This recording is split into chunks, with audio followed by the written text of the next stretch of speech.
ಎಲ್ರಿಗೂ ನಮಸ್ಕಾರ. ಸರ್, ಸರಿಯಾಗಿ ಕೇಳಿ ನೋಡಿ, ಒಂದು ಕ್ಯಾನ್ಸರ್ ಪೇಷಂಟ್ ಅಲ್ಲಿಂದ ಹೊರಗಡೆ ಬಂದು ಇವತ್ತು ತಿಂಗಳಿಗೆ ನಾನು ಬರೀ 50,000 ಅಂತ ಲಕ್ಷದವರೆಗೂ ದುಡಿಮೆ ಮಾಡ್ತಿರೋ ವ್ಯಕ್ತಿ, ಒಂದು ಟೀ ಅಂಗಡಿ ಬಿಟ್ಟು ಇವತ್ತು ಈ ಸರ್ವಿಸ್ ನಿಂತಿರೋ ವ್ಯಕ್ತಿ. ನಾವು ಸುಮ್ಮನೆ ಒಂದು ಮೈಕ್ ಕೊಡ್ತೇವೆ ಅಂದ್ರೆ ಎಲ್ಲರಿಗೂ ಶಕ್ತಿ ಇದೆ, ಬಟ್ ಸ್ಪೆಷಲ್ ಆಗಿ ಅವರು ಹೊರಗಡೆ ಬಂದು ಅಸಹ್ಯ ಮಾಡ್ತಿರೋಂಥ ವ್ಯಕ್ತಿಗಳು. ಅವ್ರ ಒಂದು ಮಾತು ಕೇಳಿದ್ರೆ ನಿಮಗೆ ಇನ್ನೂ ಸ್ಫೂರ್ತಿ ಬರುತ್ತೆ, ಇನ್ನೂ ಒಂದು ಶಕ್ತಿ ಬರುತ್ತೆ. ಎಲ್ರಿಗೂ ನಮಸ್ಕಾರ. ನಾನು ರಾಯಚೂರು ಜಿಲ್ಲೆ ಸಿಂಗ್ನೋಡಿ ಅಂತಕ್ಕಂಥ ಒಂದು ವಿಲೇಜಿಂದ ಬಂದಿದ್ದೀನಿ. 43 ವರ್ಷ ಇವತ್ತು ರನ್ನಿಂಗ್ ನಂದು ಏಜ್. ನಂದು MA political science discontinue, first year ಮುಗಿಸಿದೆ, ಆಮೇಲೆ ಮಾಡ್ಲಿಕ್ಕೆ ಆಗಿಲ್ಲ. ಜೀವನದಲ್ಲಿ 2002ರಿಂದ ಹಲವಾರು ಕ್ಷೇತ್ರಗಳಲ್ಲಿ ದುಡಿದಿದ್ದೀನಿ. 17 ಕ್ಷೇತ್ರಗಳಲ್ಲಿ ದುಡಿದಿದ್ದೀನಿ. 18ನೇ ಕ್ಷೇತ್ರ. ಯಾವುದೇ ಕ್ಷೇತ್ರಕ್ಕೂ 1 ವರ್ಷ 2 ವರ್ಷ 3 ವರ್ಷ ಕೆಲಸ ಮಾಡಬೇಕಾಯ್ತು. ಸುಸ್ತಾಗಿ ಸೋತಂಥ ವ್ಯಕ್ತಿ ನಾನು ಹಲವಾರು ಫೀಲ್ಡಲ್ಲಿ ಹೋದಾಗ ನನಗೆ ಅಲ್ಲಿ ಸೋಲು ಕಂಡಿದ್ದೇನೆಂದರೆ ಸಾಕಷ್ಟು ದುಡಿಬೇಕಾಗಿತ್ತು, ಸಂಪಾದನೆ ಇರ್ತಿರ್ತಿಲ್ಲ. ಅಂದರೆ ಸಾಧಾರಣವಾಗಿ ಜೀವಿತವಾಗಿ ಕೆಲಸ ಮಾಡ್ತಕ್ಕಂಥ ಜೀವನ ನಡೀತಿತ್ತು. 8,000 ರೂಪಾಯಿ ಅದಕ್ಕೆ ಆಗ್ತಿರ್ಲಿಲ್ಲ. ಹಾಗಾಗಿ ದುಡಿದು ನಾನು ಬ್ಯಾಕ್ ಪೇನ್ ಸ್ಟಾರ್ಟ್ ಆಯಿತು. ಅದೇ ಸಂದರ್ಭದಲ್ಲಿ ನಾನು ನನ್ನ ಫ್ರೆಂಡ್ನ ಅನುಭವ ತಿಳ್ಕೊಂಡು ಅವನು ಆ ಕ್ಷೇತ್ರದಲ್ಲಿ ದುಡಿದಿದ್ದ, ಸಾಕಷ್ಟು ಅಚೀವ್ಮೆಂಟ್ ಮಾಡಿದ್ದ. ಅವನು ಹೇಳಿದ ಒಂದು ಹೋಟೆಲ್ ಮಾಡೋದು, ಟೀ ಸ್ಟಾಲ್ ಮಾಡೋಂತಂದಾಗ ನಾನು ಅದನ್ನು ಆಯ್ಕೆ ಮಾಡಿಕೊಂಡೆ.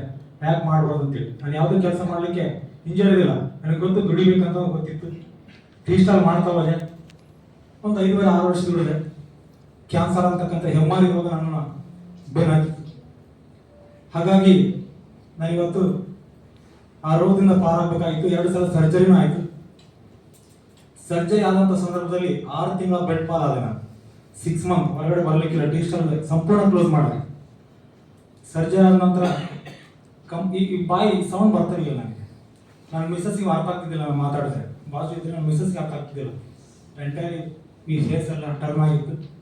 6 ತಿಂಗಳಲ್ಲಿ ನನಗೆ ಒಂದೊಂದು ರೋಗ ಸ್ಟಾರ್ಟ್ ಆದವು.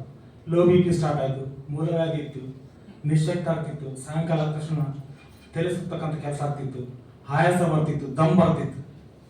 ಪಾಟೀಲ್ ಸರ್ ನನಗೆ ಕ್ಯಾನ್ಸರ್ ಸರ್ಜರಿ ಆಗಿ ಬಂದು 2 ತಿಂಗಳಲ್ಲಿ ಪ್ರಾಡಕ್ಟ್ ಬಗ್ಗೆ ಹೇಳಿದರು. ನಾನು ಸ್ವಲ್ಪ ನಂಬಲಿಲ್ಲ.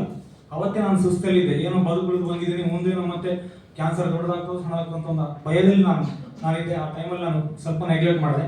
ಸಡನ್ ಆಗಿ ಲೋ BP ಸ್ಟಾರ್ಟ್ ಆದಾಗ ಪ್ರಾಡಕ್ಟ್ ಎದಕ್ಕೆ ತಗೋಬಾರ್ದು ಅಂತ ಚಿಂತನೆ ಮಾಡಿದೆ. ಸರ್ ಅವರು ಸಜೆಷನ್ ಕೊಟ್ಟರು. ಇಮಿಡಿಯೇಟ್ ಆಗಿ ಪ್ರಾಡಕ್ಟ್ನ ಬೈ ಮಾಡಿದೆ. 15 ದಿನದಲ್ಲಿ ರಿಸಲ್ಟ್ ಸ್ಟಾರ್ಟ್ ಆಯಿತು. ವಿತಿನ್ 15 ಡೇಸ್ ರಿಸಲ್ಟ್ ಸ್ಟಾರ್ಟ್ ಆಯಿತು. ಹೋದ ವರ್ಷ ಆಗಸ್ಟ್ ಮಂತಲ್ಲಿ ಈ ಪ್ರಾಡಕ್ಟ್ಗೆ ನಾನು ಆರ್ಡರ್ ಮಾಡಿದೆ. 5 to 6 ಡೇಸ್ ಪ್ರಾಡಕ್ಟ್ ಸಿಕ್ಕಿತು. 9 ತಿಂಗಳಲ್ಲಿ ಕಂಟಿನ್ಯೂ ಪ್ರಾಡಕ್ಟ್ ಯೂಸ್ ಮಾಡಿದೆ. 15 ದಿನದಲ್ಲಿ ಕತ್ತರಿಸಿ ರಿಸಲ್ಟ್ ಬಂತು. ಅಲ್ಲಿ ಏನಿದೆ ಇದರಲ್ಲಿ? ದಮ್ಮಿದೆ. ರಾಯಚೂರು ಜಿಲ್ಲೆಯಲ್ಲಿ ಹೆಸರಾಂತ ಒಬ್ಬ ಕ್ಯಾನ್ಸರ್ ತಜ್ಞ ಸರ್ಜರಿ ಮಾಡಿ 21 ದಿನ ಫಿಸಿಯೋಥೆರಪಿ ಮಾಡಿಸಿ ಸಾಕಷ್ಟು ಅಲೆದಾಡಿ, ಆಮೇಲೆ ಏನು ಫಿಸಿಯೋಥೆರಪಿ ಏನೆಲ್ಲ ಬೇಕು ಮಾಡಿ, ಮನೆಯಲ್ಲಿರ್ತಕ್ಕಂಥ ಔಷಧ ಒಳ್ಳೆಯದು ಕೆಟ್ಟದ್ದು ಎಲ್ಲ ಬಳಕೆ ಮಾಡಿದೆ. ಬಟ್ ಇಷ್ಟು ಸ್ವಲ್ಪ ರಿಸಲ್ಟ್ ಕಾಣಲಿಲ್ಲ.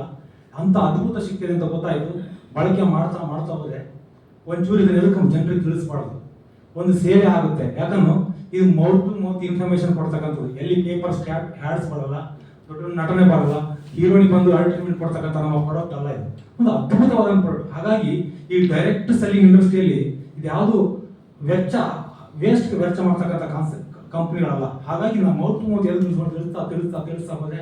ನಾನು ಟೀ ಸ್ಟಾಲ್ ಸ್ಟಾರ್ಟ್ ಮಾಡ್ಕೊಂಡಿದ್ದೆ. ರೆಗ್ಯುಲರ್ ಆಗಿ ನಾನು ಟೀ ಸ್ಟಾಲ್ ಸ್ಟಾರ್ಟ್ ಮಾಡಬೇಕು. ಪ್ರತಿ ಶನಿವಾರ ಈ ಬಯೋಟರಿ ಬಗ್ಗೆ ತಿಳಿಸ್ತಾ ಹೋಗು. ಪ್ರತಿ ಶನಿವಾರ ಅದು 10ನೇ ತಿಂಗಳ, 11ನೇ ತಿಂಗಳ, 12ನೇ ತಿಂಗಳ, 3 ತಿಂಗಳಲ್ಲಿ ಪ್ರತಿ ತಿಂಗಳಿಗೆ 4 ದಿನ ಕಷ್ಟಪಟ್ಟಿದ್ದೇನೆ. ಪ್ರತಿ ತಿಂಗಳಲ್ಲಿ 4 ದಿನ ಮಾತ್ರ, ಓನ್ಲಿ ಶನಿವಾರ ಮಾತ್ರ ಟೀ ಸ್ಟಾಲ್ ರಜೆ ಮಾಡಿಕೊಂಡು ಪ್ರತಿ ಶನಿವಾರ ರಜೆ ಮಾಡ್ತಿದ್ದೆ. ಆ ರಜೆ ದಿನಗಳಲ್ಲಿ ಈ ಬಯೋಟರಿ ಬಗ್ಗೆ ತಿಳಿಸ್ತಾ ಹೋಗ್ತಿದ್ದೆ. ಒನ್ ಬೈ ಒನ್ ರಿಸಲ್ಟ್ ಬಂತು ನನಗೆ. ವಿತಿನ್ 3 ಮಂತಲ್ಲಿ ಒಂದು ಮಿನಿಮಮ್ 60ರಿಂದ 70 ಬೆಡ್ ಆರ್ಡರ್ ಬಂತು. ಅಲ್ಲಿ ಇರ್ತಕ್ಕಂಥ 99% ಜನರಿಗೆ ರೋಗ ಸಂಪೂರ್ಣವಾಗಿ ರಿಸಲ್ಟ್ ಬಂತು. 99% ರಿಸಲ್ಟ್ ಬಂತು. ನಾನು ಯಾಕೆ ಸೀರಿಯಸ್ ಮಾಡಬಾರ್ದು ಅಂತ ಚಾಲೆಂಜ್ ತಗೊಂಡೆ. ಇದೊಂದು ದೊಡ್ಡ ಉದ್ಯಮ ಇದೆ, ನನಗೇನು ಇನ್ವೆಸ್ಟ್ಮೆಂಟ್ ಇಲ್ಲ, ಆರೋಗ್ಯ ಅಂತೂ ಚೆನ್ನಾಗಿದೆ, ಜನರಿಗೆ ಆರಾಮಾಗ್ತದೆ ಅಂತ ಥಿಂಕ್ ಮಾಡಿದೆ, ಸ್ಟಡಿ ಮಾಡಿದೆ, ಯೂಟ್ಯೂಬಲ್ಲಿ ಹೋದೆ. ಈ ಬಯೋಟರಿ ಬಗ್ಗೆ ಸಾಕಷ್ಟು ವಿಚಾರಗಳನ್ನ ನಮ್ಮ ಅದ್ಭುತವಾದಂಥ ವೀರೇಶ್ ಸರ್ ಅವರು ಇದರ ಸೈಜ್ ಬಗ್ಗೆ ಹೇಳಿಕೊಟ್ರು. ಆಮೇಲೆ ಪಾಟೀಲ್ ಸರ್ ಅವರು ನೋಡಿ ಸುಸ್ತಿ ಆಗಿದ್ದೀವಿ, ಎಲ್ಲ ಕ್ಷೇತ್ರಗಳು ಸೋತಿದ್ದೀವಿ, ಇದರಲ್ಲಿ ನಾವು ಸಕ್ಸಸ್ ಆಗ್ತೀವಿ, ಒಳ್ಳೆ ಉದ್ಯಮ ಸಿಕ್ಕಿದೆ ಅಂತ ಈ ಚಾಲೆಂಜ್ ಮಾಡಿ ಹೇಳಿದ್ರು. ಇದನ್ನ ಯಾಕೆ ನಾನು ಬಿಡಬೇಕಂತೇಳಿ ಬಿಡಬಾರ್ದು ಅಂತ ಚಾಲೆಂಜ್ ಮಾಡಿದೆ. ಡಿಸೆಂಬರ್ ಮಂತಲ್ಲಿ ಅಲ್ಲಿವರೆಗೆ ಸಂಪೂರ್ಣ ಟೀ ಸ್ಟಾಲ್ ಬದಿ ಗೊತ್ತಿ ನಮ್ಮ ತಮ್ಮಗೆ ನೀನೇ ನಡ್ಸ್ಕೊಂಡು ಹೋಗು ಅಂತ ಹೇಳಿದೆ. ಅವತ್ತಿನ 40ರಿಂದ 50 ಸಾವಿರ ದುಡಿತಿದ್ದೆ ಪರ್ ಡೇ. ನಾನು ಇನ್ಕಮ್ ಮಿನಿಮಮ್ ಪರ್ ಡೇ 1500ರಿಂದ 2000 ರೂಪಾಯಿ ದುಡಿತಾ ಇದೆ. ಬ್ಯಾಂಕ್ ಎಂಪ್ಲಾಯ್ ಇನ್ಕಮ್ ಅದು ಒಂದು ಟೀ ಸ್ಟಾಲ್ ಅದು ಅಷ್ಟು ಈಸಿ ಇಲ್ಲ. ಇನ್ನು ಎಷ್ಟೋ ಜನ ಒಂದು ತಿಂಗಳಿಗೆ 4-5 ಲಕ್ಷ ರೂಪಾಯಿ ದುಡಿತಕ್ಕಂಥ ಅದೇ ಟೀ ಸ್ಟಾಲ್ ಇದ್ದಾರೆ. 5 ಲಕ್ಷ 6 ಲಕ್ಷ 7 ಲಕ್ಷ ಪರ್ ಮಂತ್ ದುಡಿತಾರೆ. ಅದು ದೊಡ್ಡ ಉದ್ದಿಮೆ, ನೋಡ್ಲಿಕ್ಕೆ ಚಿಕ್ಕದಾಗಿ ಕಾಣುತ್ತೆ. ನಾನು ಎಮ್ಮೆ ಮಾಡಿದ್ರು ನಮ್ಗೆ ಏನ್ ಬೇಕ್ರಿ, ನಿಯತ್ತಿನಿಂದ ದುಡಿಬೇಕು, ಪ್ರಾಮಾಣಿಕ ದುಡಿಬೇಕಾಗಿ ಕೆಲಸ ಮಾಡಬೇಕಾಗಿ. ಹಾಗಾಗಿ ಅದನ್ನ ಆಯ್ಕೆ ಮಾಡಿಕೊಂಡೆ. ಯಾಕೆ ದೊಡ್ಡ ಮಾಡಿದ್ರೆ ದುಡಿಬಾರ್ದು ಅಂತೇಳಿ ಚಾಲೆಂಜ್ ತಗೊಂಡೆ. ಇವತ್ತು ನಾನು ಒಟ್ಟಾರೆ ದುಡಿದಿದ್ದ ದಿನಗಳು ಡಿಸೆಂಬರ್ ಕ್ಲೋಸ್ ಆಯಿತು, ಜನವರಿ 3ನೇ ತಾರೀಕಿನಿಂದ ಫುಲ್ ಟೈಮ್ ಇಳಿದಿದ್ದೀನಿ. ಜನವರಿ 3 ಇದೇ ವರ್ಷ, ಜನವರಿ 3ರಿಂದ ಫುಲ್ ಟೈಮ್ ಮಾಡ್ತಾ ಇದ್ದೀನಿ. ನನ್ನ ಒಟ್ಟಾರೆ ದಿನಗಳು 127 ದಿನಗಳು ನಾನು ಇಲ್ಲಿ ಫುಲ್ ಟೈಮ್ ಮಾಡತಕ್ಕಂಥ ದಿನಗಳು 127 ದಿನಗಳು. 3,32,000 ಚಿಲ್ಲರೆ, 3,32,000 ಪರ್ ಡೇ ನನ್ನ ಇನ್ಕಮ್ 3,000 ಮೇಲ್ಪಟ್ಟಿದೆ. ಪರ್ ಡೇ ಇನ್ಕಮ್ 3,000 ಇದೆ. ನನ್ನ ಖರ್ಚು ಮಿನಿಮಮ್ 20,000. Luxury life. ಆ 20,000 ಖರ್ಚು ಮಾಡೋದು ಬಹಳ ಕಷ್ಟ ಆಗ್ತಿತ್ತು. ಆ 20,000 ದುಡಿತಕ್ಕಂಥ ಎಷ್ಟೋ ಜನರ ನೋಡ್ತಾ ಇದ್ದೆ. ಅದಕ್ಕೋಸ್ಕರ ಈ ಅದ್ಭುತ ಕ್ಷೇತ್ರದಲ್ಲಿ ವಿತಿನ್ 2-3 ವರ್ಷದಲ್ಲಿ ನೀವು ಯಾರು ಬೇಕಾದ್ರೂ ಚಾಲೆಂಜ್ ತಗೊಂಡ್ರಿ, ಬೇರೆ ಬೇರೆ ಕ್ಷೇತ್ರ ನಾವು ಗೆದ್ದು ಬಂದ್ವಿ. ವಿತಿನ್ 2-3 ವರ್ಷದಲ್ಲಿ ಇದರಲ್ಲಿ ದೊಡ್ಡ ನಕ್ಷತ್ರ ಆಗಿ ಬೆಳಿತೀನಿ ನಾನು. 100% ಬೆಳಿತೀನಿ. ಯಾಕಂದ್ರೆ ಅಂತ ಅದ್ಭುತ ವೇದಿಕೆ ಕೊಡ್ತೀನಿ. ಯಾಕಂದ್ರೆ ಇನ್ನೊಂದು ಮಾತು ಹೇಳಿ ಇಷ್ಟಪಡ್ತೀನಿ. ಕಂಪ್ನಿ ಯಾವ ಮಟ್ಟಕ್ಕೆ ಹೋಗುತ್ತೆ ಗೊತ್ತಿದ್ದು ನನಗೆ ತಿಳಿದಂಥ ವಿಚಾರ. ಸೀನಿಯರ್ಸ್ ಹೇಳಿದ್ದಾರೆ, ಬಟ್ ಅದನ್ನ ಆಳವಾಗಿ ಡೀಪ್ ಆಗಿ ಸ್ಟಡಿ ಮಾಡಿದಾಗ ಗೊತ್ತಾಗುತ್ತೆ. ಮನುಷ್ಯನಿಗೆ ಬಹಳ ಚಿಂತನೆ ಮಾಡಬೇಕಾಗುತ್ತೆ. ಇಲ್ಲಿ RRR ಸಿನಿಮಾ ನೋಡಿರ್ಬೇಕು, ತೆಲುಗು NTR RRR ಸಿನಿಮಾ ನೋಡಿದ್ರಲ್ಲ. RRR company, RRR right choice, right time, right business. ಒಳ್ಳೆ ಅದ್ಭುತ, ಒಳ್ಳೆ ಟೈಮ್ ಅಲ್ಲಿ ನಮಗೆ ಕಾಣಿಸ್ತಿದೆ. ನಾವು ತೋಡ್ಕೊಂಡ್ರೆ ಚಿನ್ನದ ಗಣಿಯಲ್ಲಿ ತೋಡ್ದಂಗೆ ತೋಡ್ಬೋದು. ದಯಮಾಡಿ ಹೇಳ್ತೀನಿ, ಯಾರಿಗಾದ್ರೂ ಚಾಲೆಂಜ್ ಮಾಡಬೇಕು, ಸೊಸೈಟಿಯಲ್ಲಿ ದುಡಿಬೇಕು. ನಾವೇನಾದ್ರು ದುಡ್ಡು ಜಾಸ್ತಿ ದುಡಿದ್ರೆ ನಮಗೋಸ್ಕರ ಅಲ್ಲ, ಜಾಸ್ತಿ ದುಡ್ಡು ಯಾರ ಹತ್ರ ಜಾಸ್ತಿ ದುಡ್ಡು ಮಾಡ್ತಾರೆ ನಮಗೋಸ್ಕರ ಅಲ್ಲ, ಪರರಿಗೆ ಹೆಲ್ಪ್ ಆಗುತ್ತೆ. ಆ ಪರರಿಗೋಸ್ಕರ ದುಡಿತಕ್ಕಂಥ ಕೆಲಸ ಮಾಡೋಣ. ಎಲ್ಲರೂ ಇವತ್ತೇನಾದ್ರೂ ಮಾಡಲೇಬೇಕಂತ ಚಾಲೆಂಜ್ ತಗೊಂಡ್ರೆ ಪ್ರತಿನಿತ್ಯ ಕೆಲಸ ಮಾಡ್ರಿ. ನನಗೆ ಒಂದು ದಿನ ಕೆಲಸ ಮಾಡಿಲ್ಲ ಅಂದ್ರೆ ನಿದ್ದೆ ಬರಲ್ಲ, ಡಿಸ್ಟರ್ಬೆನ್ಸ್ ಆಗುತ್ತೆ. ನನಗೆ ಮಿನಿಮಮ್ 10 ನಂಬರ್ಸ್ ನಾನು ಸ್ಪೀಚ್ ಮಾಡೇ ಮನೆಗೆ ಬರ್ಬೇಕು, ಇಲ್ಲ ಆಗಲ್ಲ ಮನೆಗೆ. ಆಕ್ಚುಲಿ ನನಗೆ ಬಹಳ ಕಡಿಮೆ ಬೀಳುತ್ತೆ ಟೈಮ್. ನಾನು ಮೊನ್ನೆ 250 ಕಿಲೋಮೀಟರ್ ಗಾಡಿ ಓಡಾಡಿದ್ದೀನಿ.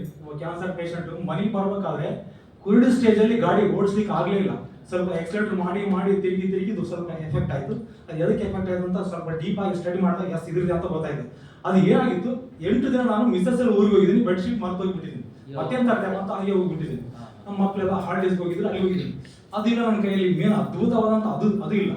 ಹಾಗಾಗಿ ನಾನು ರಿಜೆಕ್ಟ್ ಆಗಿಬಿಟ್ಟಿದ್ದೀನಿ. ಇಮಿಡಿಯೇಟ್ ಆಗಿ ಯಾವ್ದು ಟ್ಯಾಬ್ಲೆಟ್ ತಗೊಂಡಿಲ್ಲ, ನಡೆಯಪ್ಪ ಹೋಗೋಣ ಅಂತ ಬೆಳಗ್ಗೆ ಅಲ್ಲಿಂದ ಬಂದಿದ್ದೀನಿ. ಮಕ್ಕಳ ಮಿಸಸ್ ತಗೊಂಡಿದ್ದು ಊರಿಗೆ ಹೋಗಿದ್ದೀನಿ.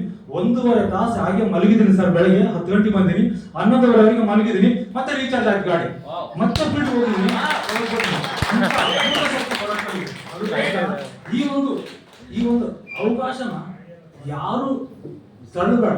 ಯಾಕಂದ್ರೆ ನೀವು ಸಾಮಾನ್ಯರಲ್ಲ.